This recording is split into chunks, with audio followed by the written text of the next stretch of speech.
I shall now make a statement in my capacity as the representative of the United States. Colleagues, as we woke this morning, civilians, families, children were trapped, sheltering in bunkers all over the Middle East. They were wondering if the only thing they could count on today were more missiles and more drones from the Iranian regime. They could not be certain whether they would have the support of the international community. They couldn't be certain if they would have the support of the United Nations Security Council, which frankly, in years past, has failed to speak out about Iran's consistent and grotesque violations of international law. Well, to the people, under the barrage and the constant bombardment of the Iranian regime, the UN Security Council stands with you. 135 countries stand with you. We uniformly condemn Iran's indiscriminate attacks on civilians. Today, you've heard and you'll continue to hear lies, as you always have, from the representative from Iran and their friends on the council. This time, claiming that all of their strikes have been against U.S. military bases or various types of military installation. But here's the hard truth. Here's what they don't want you to hear. And this is common sense, colleagues. The Fairmont Hotel in Dubai, that's not a military base or installation. That's why dozens and dozens of tourists have fled as it was set on fire. Tourists from the United Kingdom, from Liverpool, from other countries, all trying to vacation there, do business there. The civilian airport in Dubai, a global hub of commerce and tourism, also coming under fire. That's not a military installation.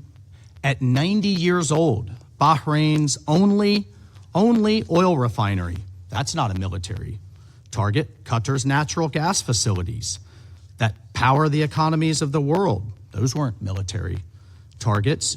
Even Oman, who until recently was trying to find a diplomatic solution, it's been hit too. Its ports are not military targets. The cargo ships that are being attacked and set aflame, many of them carrying food and other supplies around the world, one of them from Thailand. Those aren't military targets.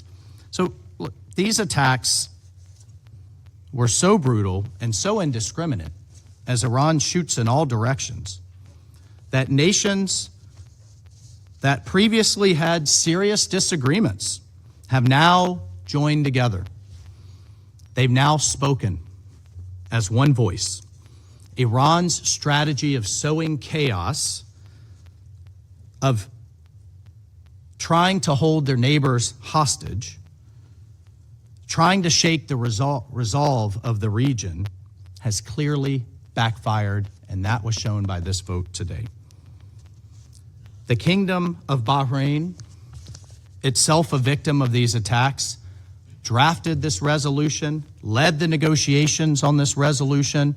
Our allies and partners from across the region, Jordan, Kuwait, Oman, Qatar, Saudi Arabia, Syria, and the United Arab Emirates supported it, as well as a UN Security Council record number of co-sponsors, 135, and we read every one of them today so that the entire world could hear it. This is exactly what the United Nations should be about. Today's action is a direct and unequivocal statement from the Gulf countries condemning the brutality of the Iranian regime, whose practice of targeting civilians and civilian infrastructure is reprehensible, and the entire world is calling it out for what it is. Iran is indiscriminately attacking innocent families and civilians living in countries spanning Saudi Arabia, the UAE, Bahrain, Kuwait, Qatar, Oman, Cyprus, Azerbaijan, Jordan, Iraq, and Turkey.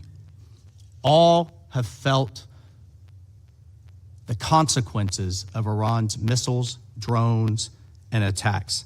This council and the international community must speak plainly and be honest with the world about Iran's long history of undermining international peace and security, and for decades, and we all know this, Iran has supported terrorist violence against civilians around the world, and as we all just saw in recent months, massacred its own people. In order to maintain its iron grip on power, the Iranian regime exported instability abroad, turning neighbors like Lebanon, Syria, Iraq, Yemen, and Gaza into battlegrounds and leaving them no hope of peace or prosperity. Earlier today in this council, I challenge any one of you, anyone in the world, to show me a country that is better off because of Iran's intervention and instability.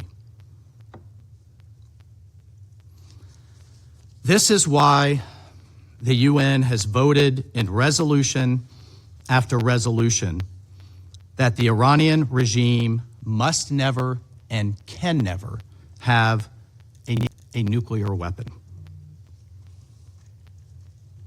And by constantly refusing to comply with international safeguards that all of our countries support, Iran's nuclear program was barreling towards a nuclear disaster. The IAEA made clear that there was no reason to have nearly 1,000 pounds of 60% highly enriched uranium unless you wanted to build a nuclear bomb.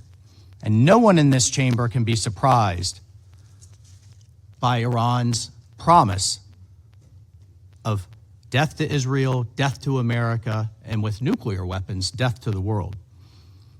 And at an emergency meeting in January, not long ago, we raised the Islamic Republic of Iran's decades-old campaign of repression, subjecting its young and old alike to violence, torture, and censorship. Colleagues, the Iranian regime's abuses are a stain for all who tolerate it, drawn from the blood of their victims. President Trump and his team exhausted every attempt at diplomatic negotiations. He sought peace and to end 47 years of hostility and attacks, while Iran only sought more missiles, more drones, and a pathway to nuclear Armageddon. President Trump has drawn his red line here. Iran crossed it once again, and now the world is facing the consequences. And these consequences that the United States does not bring alone. We are grateful to our partners, Bahrain, who have bravely pushed this resolution forward. We are grateful to the 135 countries that co-sponsored it, and we will never hesitate to hold the Iranian regime to account for its continuing threats to international peace and security. I thank you.